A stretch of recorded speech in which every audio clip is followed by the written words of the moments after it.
नमस्कार, G capital में आपका स्वागत है। आज है 22 अगस्त और आप लोगों के लिए एक नई वीडियो। फ्रेंड्स, आज का वीडियो किसी स्पेसिफिक कंपनी के शेयर पर आधारित न होकर पूरे ही बाजार के उतार चढ़ाव के कारणों और इसमें आने वाली भयंकर गिरावट के अनुमानों पर रिजर्व बैंक ऑफ इंडिया के गवर्नर शशिकांत दास के नज़रिए पर आधारित है। तो फ्रेंड्स, बने रहिए वीडियो में अंत तक। फ्रेंड्स, आगे बढ़ने से पहले इकोनॉमिक टाइम्स में छपी खबरों को देखते चलें। तो यहाँ जो दे रहा है कि अर्थव्यवस्था से मेल नहीं खाती शेयर बाजारों में जारी तेजी, गिरेगा बाजार, शशिकांत दास। तो फ्रेंड्स, यह है रिजर्व बैंक ऑफ इंडिया के गवर्नर और रुपए, पैसे और मार्केट और शेयर बाजार और भारतीय इकोनॉमी के बारे में रिजर्व बैंक ऑफ इंडिया को अगर नहीं पता होगा तो किसे पता होगा, ये आप स्वयं सोच लें और इसको कमेंट्स में लिख करके अवश्य भेजें। तो फ्रेंड्स, यहाँ थोड़ी सी डिटेल देख लें तो हमें समझने में चीज़ों को सहूलियत होगी। तो यहाँ दे रहा है कि घरेलू शेयर बाजार की स्थिति और अर्थव्यवस्था में वास्तविक हालात के बीच मेल नहीं लग रहा है, इसलिए शेयर बाजार में गिरावट आएगी। भारतीय रिजर्व बैंक के गवर्नर शशिकांत दास ने शुक्रवार को यह बात कही। CNBC आवाज से इंटरव्यू में शशिकांत दास ने कहा कि ग्लोबल इकोनॉमी और सिस्टम में बहुत ज़्यादा लिक्विडिटी है, यही वजह है कि शेयर बाजार में इतनी तेजी है। पक्के तौर पर यह वास्तविक अर्थव्यवस्था से जुदा है। उन्होंने कहा कि पक्के तौर पर शेयर बाजार में गिरावट आएगी, लेकिन हम यह नहीं बता सकते कि यह गिरावट कब आएगी। तो फ्रेंड्स, आप समझ सकते हैं कि रिजर्व बैंक ऑफ इंडिया के गवर्नर कह रहे हैं कि पक्के तौर पर कहा जा सकता है कि बाजार में गिरावट आएगी। अप्रैल से अब तक निफ्टी 50 सूचकांक में 37.1% और सेंसेक्स में 35.2% तेजी आ चुकी है। तो फ्रेंड्स, यहाँ जो ओवरऑल एक सीन जो शशिकांत दास जी के बताने से उभर रहा है कि पूरी मार्केट ओवर वैल्यूड हो चुकी है और इसमें गिरावट होना निश्चित है। बस यह समय बताना मुश्किल है कि ये कब हो जाएगा। तो फ्रेंड्स, आपने अभी जो देखा शशिकांत दास जी का बयान, उससे हो सकता है कि आप इसमें पूरी तरह से सहमत हों या हो सकता है कि असहमत हों, लेकिन मैं इस बात से पूरी तरह से सहमत हूं। आपके सहमत न होने के आपके कोई ठोस आधार हो सकते हैं जिसे मैं सम्मानपूर्वक स्वीकार करता हूं, लेकिन मेरी सहमति के जो कारण हैं उसे मैं आपसे शेयर करना चाहता हूं। फ्रेंड्स, Q1 के वित्तीय नतीजों का दौर अब लगभग समाप्त होने वाले हैं। अधिकतर कंपनियों के Q1 के वित्तीय नतीजे आ चुके हैं, जिसमें से अधिकतर कंपनियों के जो नतीजे हैं वे निराश करने वाले ही आए हैं। फिर भी उनके शेयर या तो 52 वीक हाई पर ट्रेड कर रहे हैं या तो ऑल टाइम हाई पर ट्रेड कर रहे हैं। जिस कंपनी का जो मुख्य उद्योग है वह उस पर बयान देने से भी कतरा रहा है, फिर भी उसके शेयर प्राइसेस आसमान छू रहे हैं। फ्रेंड्स, ऐसा लगता है कि पूरी मार्केट मीडिया या अन्य माध्यमों से मैनिपुलेट की जा रही है। मैं यहाँ मात्र 2 कंपनियों का जिक्र करूंगा।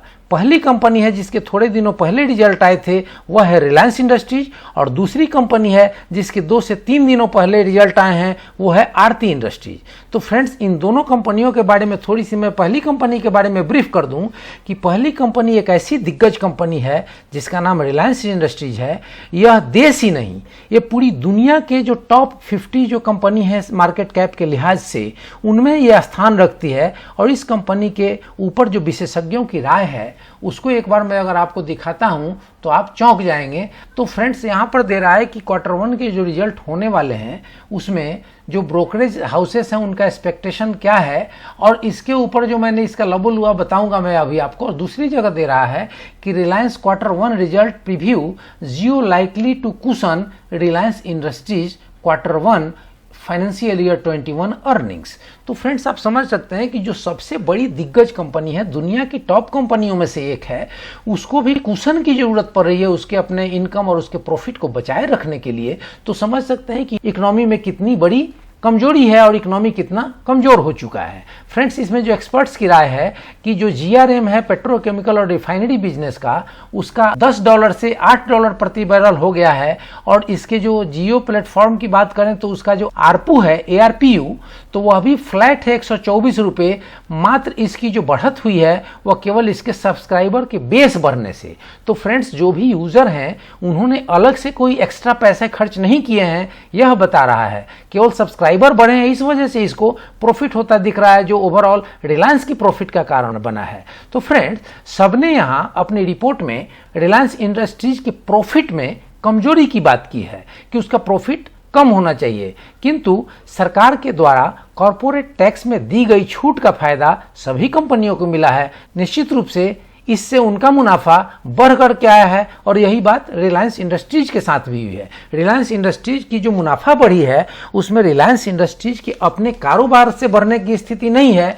जो कॉरपोरेट टैक्स निर्मला सीतारमण जी ने किया था जो पिछले 20 सितंबर को, उसमें जो बहुत बड़ा टैक्स का बचत हुआ है इन कंपनियों को, वही इनके मुनाफे के रूप में यहां पर दिखता हुआ नजर आ रहा है। फ्रेंड्स, इसके अलावा जब हम मैनेजमेंट की कमेंट्री पर गौर करते हैं तो कमेंट्री में जियो और रिटेल पर फोकस रहता है, लेकिन जिस बिजनेस में निवेशकों का अधिक कैपिटल लगा हुआ है, जिसमें बैंकों के बहुत अधिक पैसे लगे हुए हैं, जो रिफाइनरी और पेट्रोकेमिकल का बिजनेस है, उसके ऊपर मैनेजमेंट बहुत हद तक बोलने से बचता रहता है। फ्रेंड्स, अब आपको इन सारी बातों को रिलायंस के मामले में समराइज करूं और आपसे पूछूं कि रिलायंस इंडस्ट्रीज को अगर 3 भागों में बांट दिया जाए तो एक भाग रिलायंस की रिफाइनरी एंड पेट्रोकेमिकल बिजनेस, जो इसका मुख्य बिजनेस रही है, दूसरा भाग है जियो प्लेटफॉर्म, और तीसरा है रिटेल मार्केटिंग। अब इसमें से अगर बाद के 2 बिजनेस की बात की जाए तो आज से 5 से 8 साल पहले इसमें से दोनों ही बिजनेस रिलायंस के पास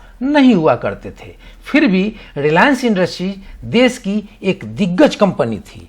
और फ्रेंड्स, और एक बात जो मैं आपसे कहूं कि जो भी अधिकतर निवेशक हैं उन्होंने रिलायंस में इसलिए निवेश नहीं किया है कि रिलायंस एक टेलीकॉम कंपनी है या रिलायंस एक रिटेल कंपनी है। रिलायंस की जियो प्लेटफॉर्म को मीडिया मैनेजमेंट कर जितना प्रचारित किया गया, उसका लाभ फेसबुक और गूगल या कुछ विदेशी कंपनियों को उसके हिस्से बेचने में तो ले लिया गया, साथ ही घरेलू बाजार में भी इसकी हाइप क्रिएट कर इसके शेयर प्राइसेस को भी बढ़ाए गए।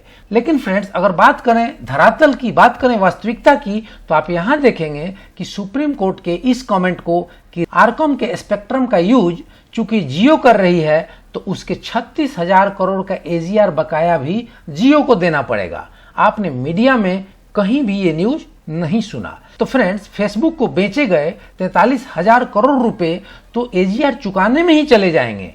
तो क्या फेसबुक डील की न्यूज पर 1500 रुपए से 2200 रुपए तक गए शेयर प्राइसेस फिर से 1500 पर नहीं आ जाने चाहिए? तो फ्रेंड्स, मेरा बस इतना कहना है कि मार्केट जैसा दिख रहा है एक्चुअल वैसा है नहीं, और यही बात शशिकांत दास जी भी कह रहे हैं। अब एक दूसरा उदाहरण आपको दूंगा जो ताजा उदाहरण है कि आरती इंडस्ट्रीज के Q1 के जो रिजल्ट आए हैं, तो आरती इंडस्ट्रीज के Q1 के रिजल्ट आप यहां देखेंगे कि यहां भी जैसे वहां पे कुशन का काम किया है जियो ने, यहां पर दे रहा है कि Aarti industries Q1 speciality is uninspiring but pharma a saviour. तो फ्रेंड्स, इसके पूरे रिजल्ट को देखें और इसके कंपनी के बारे में मेरा यह कहना है कि इसमें कोई शक नहीं है कि कंपनी शानदार है, इसकी बिजनेस शानदार है, किंतु हकीकत तो यही है कि इसके मुनाफे 41% गिर गए हैं, क्योंकि यहां दे रहा है कि Aarti industries standalone net profit declines 40.69% in June 2020 quarter. तो फ्रेंड्स, यहाँ क्लियर दिख रहा है कि लगभग 41% मुनाफे गिर गए हैं, लेकिन मीडिया इसको यह कहकर सेव कर रहा है कि इसकी जो मुख्य बिजनेस है वो तो अनइंस्पायरिंग है, जो स्पेशलिटी है जिसकी वो तो अनइंस्पायरिंग है, लेकिन इसका फार्मा बिजनेस जो है इसको बचा के रखा है।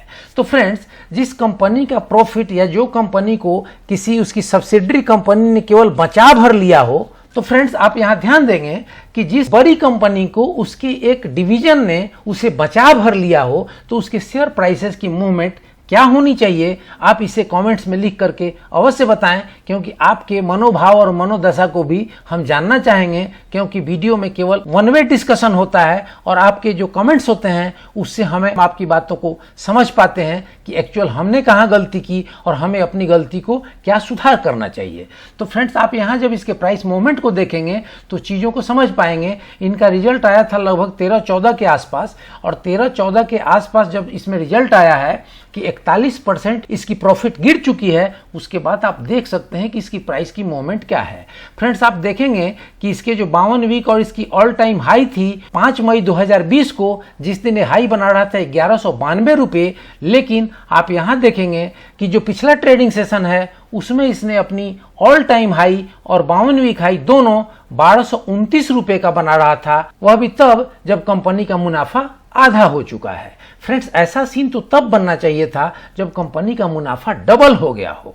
तो फ्रेंड्स, मेरा इतना कहना है कि आप अपना मुनाफा बुक करें और नए निवेश के लिए थोड़ा वेट एंड वॉच करें, ताकि आपकी गाढ़ी कमाई का पैसा दूसरों को दुनिया का सबसे धनी आदमी बनाने में न चला जाए। फ्रेंड्स, मैं प्रायः नकारात्मक सोच वाली वीडियो नहीं बनाता और नहीं नकारात्मक सोच रखता हूं, लेकिन आरबीआई गवर्नर शशिकांत दास जी के बयान के बाद हमें अपने विचारों को रखने का एक मौका मिला और हमने आपके सामने अपने विचार रखे। तो फ्रेंड्स, हो सकता है कि आप हमारे विचारों से बिल्कुल ही सहमत ना हो, तो हमें क्षमा करें, और हो सकता है कि आपको हमारे विचार अच्छे लगे हों, तो अपने कमेंट्स, लाइक, शेयर, सब्सक्राइब करके हमारा हौसला बढ़ाना न भूलें। फ्रेंड्स, वीडियो को यहीं समाप्त करते हैं। जय हिंद, जय भारत।